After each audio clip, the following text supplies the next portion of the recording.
முதியோர் காப்பகம் ஒன்றிற்கு ஒரு மணி ஆர்டர் வந்தது. இத்துடன் ரூபாய் 1000 அனுப்பியுள்ளேன். நானும் என்னுடைய மனைவியும் இதிலுள்ள முகவரியில் இருக்கிறோம். நாங்கள் ஒரு சிறிய இட்லி கடை நடத்தி வருகிறோம். இருவரும் 60 வயதை கடந்தவர்கள். நான் இறந்துவிட்டால் என்னுடைய மனைவியை பார்த்துக் கொள்ள ஒருவரும் இல்லை. எனவே எனக்கு பின் அவளை உங்கள் இல்லத்தில் பராமரிக்க வேண்டும். அதற்காக என்று இந்த பணத்தை அனுப்புகிறேன்.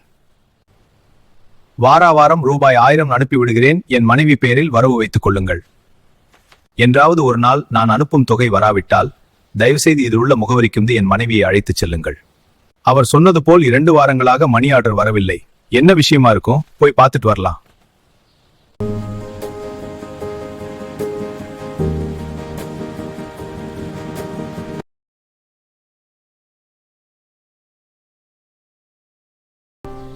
என்னை பத்தி கவலைப்பட வேண்டாம். இங்கு உள்ளவர்கள் எல்லோரும் என்னை நல்லா பார்த்துக்கொள் என்ற நம்பிக்கை இருக்கிறது.